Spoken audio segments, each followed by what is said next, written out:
Sabi daw nila kapag networker ka, ang kaya mo lang bilhin daw, mga magarang sasakyan, bahay, mga trip sa ibang bansa.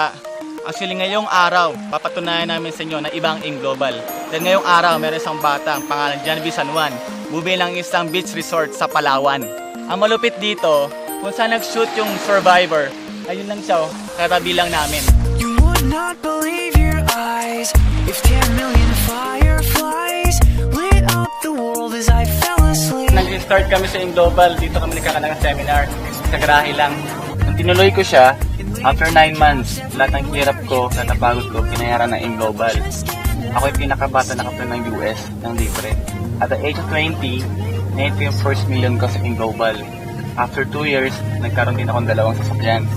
Dahil sa in global, nagkaroon na yung sariling bahay lupa sa Tagaytay worth 8 million pesos. After 4 years, ngayon, may sarili namin building dito sa Palawan para sa mga nag-in global.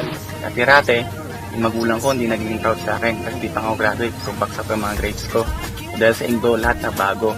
Dahil last year, umakyat ako stage, ako yung top 6 ng AIM Global. And ako yung nakakuha rin ng pangatlo sa pinamataas na profit sharing. Kasi simula ako sa AIM Global, ito pa yung brochure noon. Pangarap ko lang dati makasama sa mga nagkakotse dito, mga naging milyonaryo. Ginawa ko, pabalik pala lang sa office noon, nakipag-meet sa mga top earners, nakipag-meet sa mga may-ari, kami ng advice, araw-araw, gabi-gabi, yun ang ginagawa namin. Naalala ko yung buhay ko dati. Totoo lang, napakalayo kung compare ngayon. Kasi naging global ako, lahat ng gusto na ako ko na at the same time, pinamasak dito. Habang ko yung oras ko, kasi kasama pamilya ko, habang kumikita ako.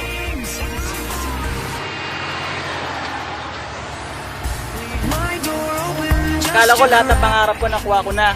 Yung palang simula pa lang. Dahil sa in global, nakuha ko ultimate dream car ko na Camaro. Dati napanood ko na sa Transformers, pero ngayon si Bumblebee, kotse na ni Janvi. Kumita lang 10,000, 15,000, tuwang-tuwa na ako.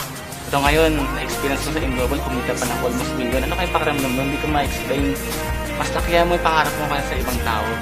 Kasi kapag ginawa mo yun, for sure, effort na lalabas yun, mas malaki. And pangalawa, dapat meron kang paniniwala sa sarili mo na kayang-kaya mo lahat. And huwag mo kakalimutan na kasama mo yung Diyos. Kasi nga, sa akin, nasimula ko sa AIM, ang tumatak ng sakit ako, I can do all things through Christ who strengthens me.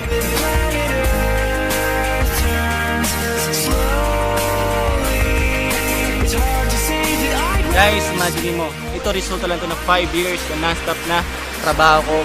Pumunta na iba-ibang lugar, iba-ibang bansa.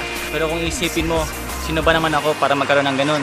Sa akong bata, sa akong undergraduate, first time ako mag-network. Ito lang isipin nyo, kung ako nga nagawa ko, ikaw kaya mo rin. Basta may pangarap ka, trabahoy mo lang sa AIM Global at ibigay sa'yo na rin.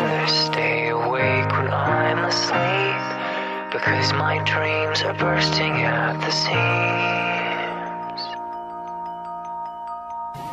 At tumulang pawis ko. Tumutulong pawis ko. Pero may cup yun, di ba doon? Oo.